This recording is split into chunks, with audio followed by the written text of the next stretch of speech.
What's happening, guys? Sam Adams here, and welcome to a brand new episode of the Jampack Report. Today, we have plenty of news to dive into, but for those that don't know, this is a daily gaming news podcast meant to bring you the hottest news that you need to know from around the gaming industry. So hey, if you enjoy the show, you like what you see, add it to your subscription feed and keep yourself in the know throughout the week. But without further ado, let's go ahead and dive into today's top news, which is that Microsoft's original Halo game is now available on PC, remastered in 4K, and with more than 60 FPS support. Oh, absolutely. Talk dirty to me. How was that for an intro? Was it good? Did you like that grunt? I know I did. However, Microsoft is bringing the original Halo campaign to Windows PCs today. Halo Combat Evolved Anniversary has been remastered with 4K support for PC, and it arrives 18 years after the game debuted as a launch title for the original Xbox. Microsoft is also including 60 FPS support, variable frame rates, and even native keyboard and mouse support. You will also be able to use the classic audio and multiplayer and customize Spartans even further. Halo Combat Evolved Anniversary is part of Microsoft's ongoing effort to bring all of the Halo the Master Chief Collection to PC. Halo Reach debuted in December, and the rest will follow in chronological order. If you are a Game Pass for PC subscriber, then it's now part of your games library. All 6 games in Halo the Master Chief Collection can also be purchased in a bundle on Steam or through the Microsoft Store for $40, and Halo Combat Evolved Anniversary is also available separately priced at $9.99.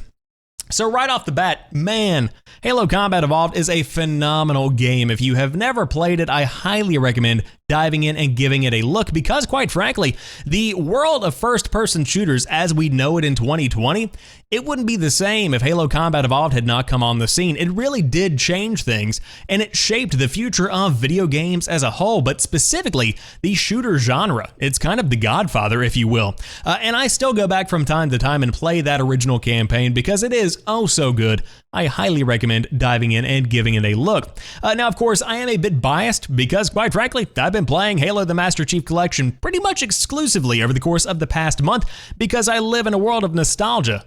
It's nice to escape from the dark dystopian future we find ourselves living in from time to time. But all of that to the side, if you do want to dive in and check out Halo Combat Evolved on PC, remastered in 4K with 60 FPS support, oh baby, it's out now. And again, if you have Xbox Game Pass for PC, you have access to that. Of course, Game Pass Ultimate, also access, or you can just buy the entire collection for $40 or buy each game individually for 10 bones. However, E3 2020 is full speed ahead despite coronavirus concerns. With growing concerns over the spread of the coronavirus, some wondered if this year's E3 will be affected. The past couple of weeks have been very disruptive for the games industry and the economy at large. After several major players, including Sony and Microsoft, pulled out of GDC 2020, event organizers were forced to delay GDC to the summer. To say nothing of no-shows at PAX East, as well as other events outside of video games. Now that GDC is not happening later this month, the next big event on the calendar is E3. This year's E3 has been particularly beleaguered with Sony skipping it and longtime supporter and E3 Coliseum creator Jeff Keighley also deciding not to attend. E3 organizers like the ESA said it's watching the situation closely but confirmed that there will be no change of plans for E3 2020. Quote, everyone is watching the situation very closely. We will continue to be vigilant as our first priority is the health, wellness, and safety of all of our exhibitors and attendees, the ESA said in a statement to Vice Games. Given what we know at this time, we are moving ahead full speed with E3 2020 planning. Exhibit and registration sales are on track for an exciting show in June, end quote. Assuming nothing changes, E3 2020 will take place June 9th through the 11th with 10 publishers pledging support. Personally, if I was on the team at the ESA putting together E3 2020, I would have taken this hint as a sign from God and whatever other kind of presence exists in the universe that you should probably go ahead and just cancel this show. Because right now, the interest in E3 is beginning to lack. It's beginning to fade, if you will, and this was pretty much your get-out-of-jail-free card. Quite frankly, you could have said, hey, we're not doing E3 because of fear of the coronavirus, and not too many people probably would have blamed you, if I'm being completely and totally honest here. Now, of course, we are running out of time to hear more news about the next generation, not only the consoles themselves, but also the games to expect. And so it kind of makes sense to expect some kind of news around E3, specifically in terms of Microsoft revealing the final price of the Xbox Series X. But PlayStation also is likely going to plan some kind of event alongside E3, even if it is not at the show. So there is still a prominence when it comes to the event itself, but E3 2020 probably shouldn't be happening, quite frankly, and that's before this giant global sickness begin to take hold. So we will see if they continue to be, quote, full speed ahead with this year's event, but right now, probably not the best choice in my opinion.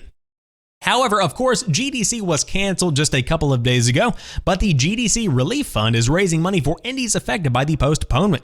Several companies have teamed up to get indie devs out of a jam. GDC was postponed last week after companies started to pull out due to concerns about the coronavirus, which unfortunately left a lot of developers in a jam. GDC passes are being refunded, but there are a great many other costs, involved in going to the event, as well as the time and effort spent on preparing demos and presentations. To alleviate the burden, Wings Interactive has teamed up with several companies to open the GDC Relief Fund. Developers can apply through the website, with recipients being picked based on how much the postponement is estimated to affect them financially. Quote, the postponement of GDC at such short notice is completely unprecedented, and we have been blown away by how quickly the games industry has come together to help independent game developers suffering hardship as a result, said Wings co-founder Cassia Curran. Most companies are donating to the GDC Relief Fund all the time, and GameDev.World is moreover launching a fundraiser between March 27th and April the 3rd, with all donations going to the fund. Our hope is that the GDC Relief Fund will make it easier for individuals and small teams that have been disproportionately impacted to deal with the recent developments, end quote. Some of the funding and publishing partners sponsoring the fund are also offering online meetings in the absence of face-to-face meetings that would have taken place at GDC. Wings Interactive, Raw Fury, Modern Wolf, Versus Evil, 11-Bit Studios, and United Label are all accepting pitches through the application form on the website. It is not the only program that is helping out developers who have been hit hard by the postponement. The Reboot Develop Blue Games Industry Conference is now offering 50 passes and 20 Indie Expo slots. Reboot Develop Blue takes place in Dubrovnik, wow, what a name, in April, but the passes can alternatively be used for Reboot Develop Red in Banff in October. While a long list of gaming events has been canceled or postponed, many are still going ahead. As we just said, the ESA confirmed E3 2020, which is not until June, is moving ahead at full speed.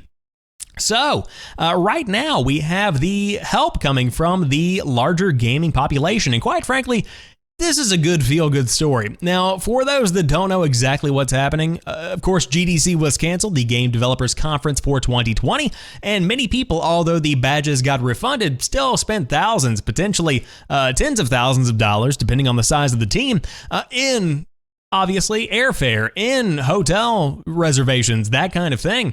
And so to be able to negate that cost for a lot of indie developers where money is already tight is going to be a huge benefit to make sure that they can, in fact, continue supporting their developers and they don't have to cut back, lay people off, etc. because of this unfortunate series of events that has taken place because of this global illness that has taken its toll. So overall, really glad to see this taking place. And of course, if you want more info, if you happen to be an indie developer, number one, hey, thanks for watching. But number two, of course, you can check out the GDC Relief Fund and apply as necessary. And I feel compelled to say, don't take advantage of this. Okay, that's where we're going to leave it. So finally, to round out today's show, the Nintendo Switch turns 3 years old today. Now, if you want a full rundown, thegamer.com has a multi-paragraph explanation of how great the Switch is. But I did want to say, man, what a piece of hardware. Now, I do not currently own a Nintendo Switch. I bought one at launch, and there have been so many incredible experiences that I have had by playing with other people. This is the first console that I can confidently say I have played with more people in the wild. I have played with more people by splitting a Joy-Con. I have played with more people by just plugging something into a dock in a break room than any other kind of platform. It's something that really did bring a social aspect into my gaming life, and I I'm incredibly thankful for that. Now, of course, if you are a single-player individual, then by all means, Breath of the Wild, Mario Odyssey, so many big, incredible Nintendo-exclusive franchises have been hitting the Nintendo Switch that it's pretty much a fantastic investment no matter where you are in your gaming life. But I did want to celebrate the fact that it's turning 3 years ago. As of last night at midnight, I was in a Walmart with a whole bunch of people that smelled like beef, waiting on the Nintendo Switch. What a time to be alive. But regardless, that rounds out today's episode of the Jampack Report. Of course, if you enjoyed today's program, be sure to drop me a like down below if you are watching on YouTube, or if you are on a podcast platform around the world, subscribe and keep yourself updated and in the know. But until tomorrow, you guys have a phenomenal rest of your day. I'll talk to you soon, and peace.